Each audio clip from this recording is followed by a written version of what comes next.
Hi, this is Tanner with vSchool. The first part of this tutorial is going to discuss the three primary simple data types: strings, numbers, and booleans. Now, before we can get into the nitty-gritty of these and talk about what they are and how they're different from each other, we need to talk about a few other things so that you can follow along. And if you want to, you can code along with us. The first thing that we need to talk about is what we're looking at here. I have here a text editor. I'm using Visual Studio Code, and this is where I can write my JavaScript code. This here is my console. It's my console or terminal, and there's a bunch of different names for it, but this is where I can manually go through my files, and I can run programs in here as well. So I'm not going to create any websites yet. Everything that we're going to be running is going to be working in this terminal. If you're on a Mac, you can just press Command and Spacebar and type in terminal, and you'll be able to open one of these. And you can go in here and you can run your programs. And we'll talk about this more later.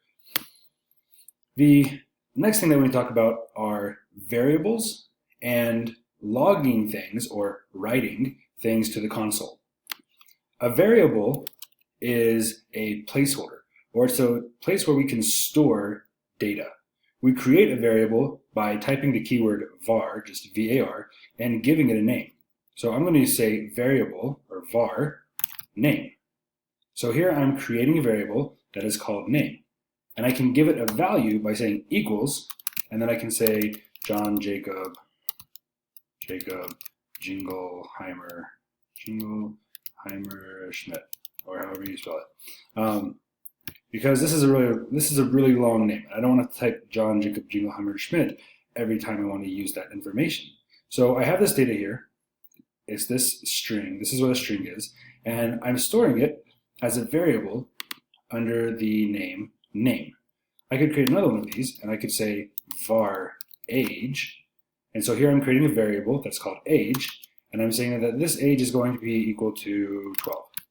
And so now I can say John Jacob Jingleheimer Schmidt and 12 just by using these two variables. So a variable, to repeat this, a variable is a placeholder, or it's a way that we can store information. And we can store lots of information in variables. It's like a box where you can just put all of your data. And we then, instead of having to type out John Jacob Jingleheimer Schmidt, say that 10 times fast, every time that we want to use it, we can just say name. So now what I'm going to do is I'm going to console log one of these variables. And what this means is when I run this program, this file, it's going to print out what I tell it to. So I'm going to say console.log, and then I'm going to type parentheses. And these parentheses are calling the function, or they are telling the program to actually do something. And I'm going to type in name. So let's step back and let's say hello world. So we can see that right now I'm just creating these two variables, and then at the end of the file I'm saying print this out and write this text to the file. So here I'm going to come in here into my console. I'm going to say node. That's a program that runs JavaScript. And I'm going to say node strings.js. And I get, look, hello world. So I'm going to come back here, and I'm going to replace this hello world with name. Now, what do you think is going to print out? Name or this? It could print out name or this string, John Jacob Jingleheimer Schmidt. What do you think it's going to say? It's going to say John Jacob Jingleheimer Schmidt. And that's because this name is a placeholder. And this could be as long as I wanted it to. I could just, type tons and tons of text. You could have, paragraphs and paragraphs under one variable, and I can come in here and it'll always represent that information. But that doesn't make a lot of sense.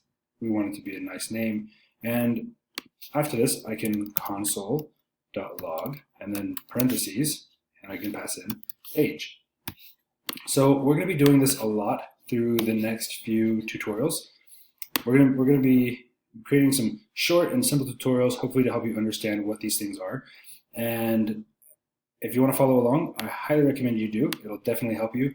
And we're going to be creating a lot of variables and printing them out so that you can see and verify that JavaScript is behaving the way that it should. So I hope to see you in the next tutorial and talk to you later.